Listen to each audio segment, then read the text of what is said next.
Hello everyone, চলে এলাম আরেকটি রেসিপি নিয়ে। আমার আজকের রেসিপি দুধ ছাড়া চিংড়ি মাছের মালাইকারি তোমরা কিভাবে তৈরি করবে তারই একটা সহজ রেসিপি নিয়ে। তো বন্ধুরা, একটা লাইক দিয়ে আজকের রেসিপিটা দেখার অনুরোধ রইল।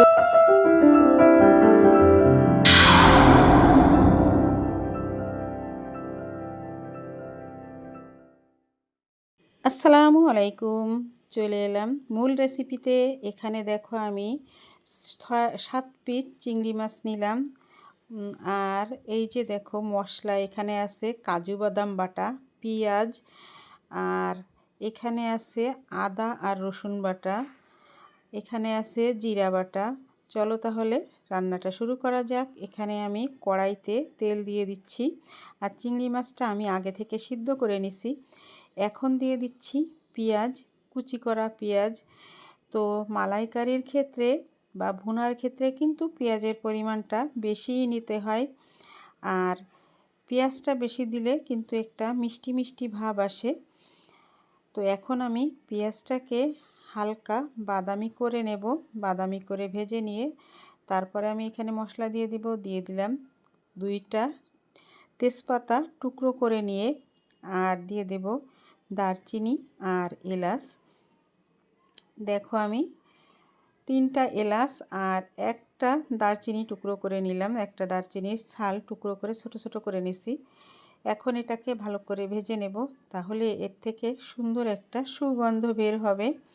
বন্ধুরা সঙ্গে থাকো আর আমার আজকের রেসিপিটা দেখতে থাকো, কিভাবে আমি নারকেলের দুধ বা যে কোনো দুধ ছাড়া আজকে চিংড়ি মাছের মালাইকারি তৈরি করে নিচ্ছি। দেখো পেঁয়াজটা কিন্তু লালচে হয়ে গেছে। এখন দিয়ে দিলাম আদা রসুনের পেস্ট 1.5 চামচের মতো।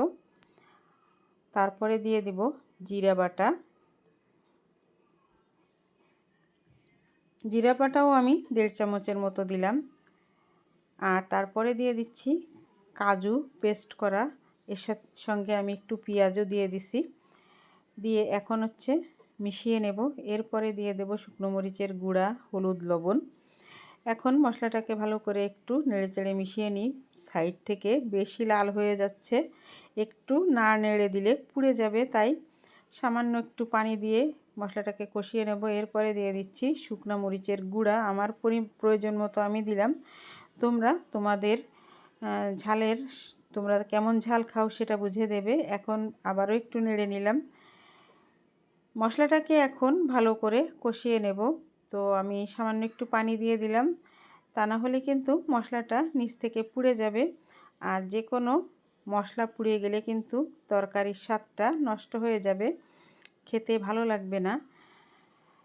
দেখো মশলাটা কষানোর এই পর্যায়ে আমি আরও একটু পানি দিয়ে দিলাম। এই পানিতে আমার মশলাটা সুন্দর করে কষানো হয়ে যাবে। আর আমি কিন্তু চিংড়ি মাছটা আগে থেকে সিদ্ধ করে নিচ্ছি, কারণ চিংড়ি মাছটা অনেক দিন থেকে ফ্রিজে ছিল তাই। আর এই পর্যায়ে এসে আমি দিয়ে দিলাম হলুদ আর লবণ। আবারও আমি কিছুক্ষণ নেড়ে নিচ্ছি। মশলাটা ভালো করে কষানো হয়ে গেলে চিংড়ি মাছগুলো এখানে আমি দিয়ে দেব, আর চিংড়ি মাছগুলো খুব ভালো করে কষিয়ে নিতে হবে। এই মাছটা অনেক দিনের পুরানো মাছ, তাই একটু কষিয়ে না নিলে মাছ থেকে কিন্তু গন্ধ বের হবে। আর আগে থেকে আমি সিদ্ধ করে পানিটা ফেলে দিছি, যাতে কোনো রকম কটু গন্ধ না আসে, সেই জন্য। মালাইকারি সবসময় টাটকা মাছ দিয়ে রান্না করলেই ভালো হয়, কিন্তু যেহেতু আমার ঘরে ছিল তাই আমি ঘরেরটা দিয়েই তৈরি করে নিলাম। আর এখন আমি চিংড়ি মাছগুলো এখানে দিয়ে দিচ্ছি।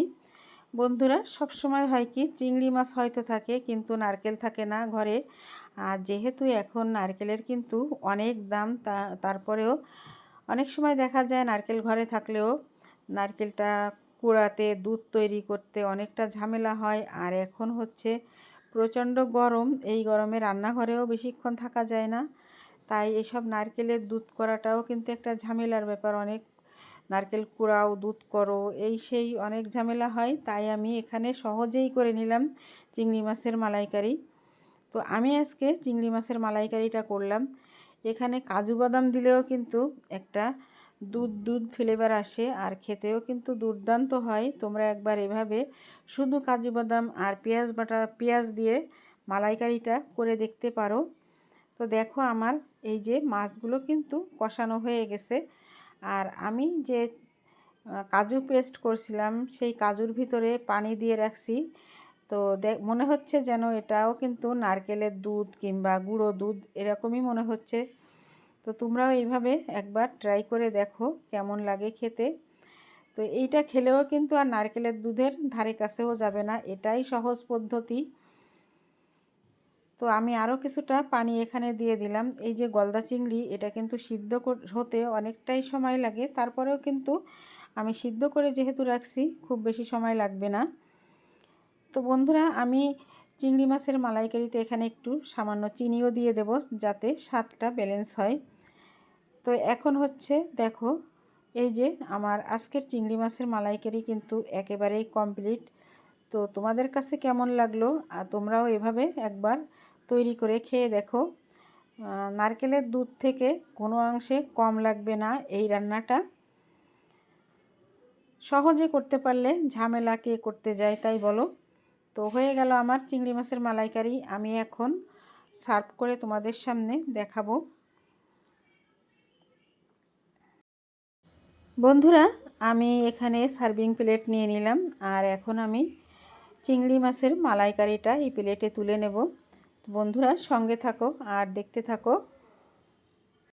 আমার আজকের এই চিংড়ি মাছের মালাইকারি রেসিপিটা তোমাদের যদি কোনো অংশে একটুও ভালো লেগে থাকে লাইক কমেন্ট আর শেয়ার করে দিও। আর তোমরা এভাবে রান্না করে দেখতে পারো। তো বন্ধুরা আজকের রেসিপি একেবারে রেডি। বন্ধুরা আজকের মতো এখানেই বিদায় নেব, চলে আসবো আবারও কোনো একটি রেসিপি বা ব্লগ ভিডিওর সঙ্গে। ততক্ষণ তোমরা সুস্থ থেকো, ভালো থেকো। আল্লাহ হাফেজ। আজকের মতো এখানেই বিদায় নিচ্ছি। আসসালামু আলাইকুম।